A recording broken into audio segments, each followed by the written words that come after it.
1200 kilo calorie weight loss diet.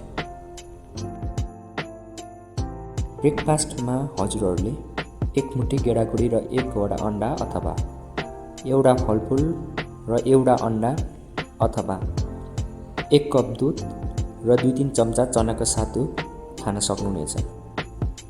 अथवा एक cup दुधसँग एक मुठी गेडागुडी पनि खान सक्नुहुनेछ। तपाईहरुलाई मन लागि एउटा मात्र खानेकुरा खाएर बस्दा पनि हुन्छ।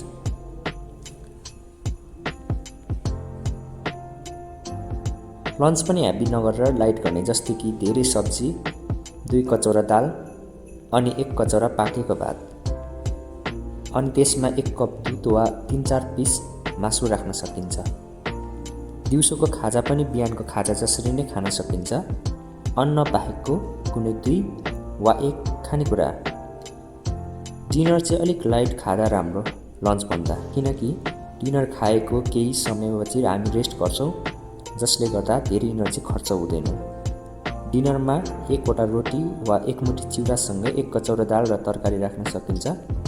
अलिक दिन गाह्रो हुन्छ थोरै खानाले, केही समयपछि बानी बस्दै जान्छ। ब्रेकफास्ट र दिउँसोको स्न्याक्समा अन्नको खानेकुरा राखेको छैन, प्रोटिनबाट मात्र छ, जुन चाहिँ शरीरको लागि अति आवश्यक पौष्टिक तत्त्व हो। यो लिस्टभित्र अन्डा, चना, चनाको सातु, फलफुल, दुध, दही जस्ता खानेकुराहरू परेका छन्। यहाँ दिएको खानेकुरा ब्रेकफास्ट र दिउँसोको स्न्याक्सको लागि हो। यो लिस्टबाट कुनै पनि 2वटा खानेकुरा छान्न सकिन्छ। दिउँसोको स्न्याक्समा यदि अन्न चलिहाल्यो भने डिनरमा दाल र तरकारी मात्र खान पर्छ। गुलियो र चिल्लोले चाँडै शरीरमा बोसो जमाउँछ, यस्ता खानेकुराहरूमा विचार पुर्याउनु होला। यहाँ देखाइएको गिलास र कचौराको क्षमता 130 मिलिलिटर हो। यो डाइट लगभग 1200 किलो क्यालोरी भएको डाइट हो।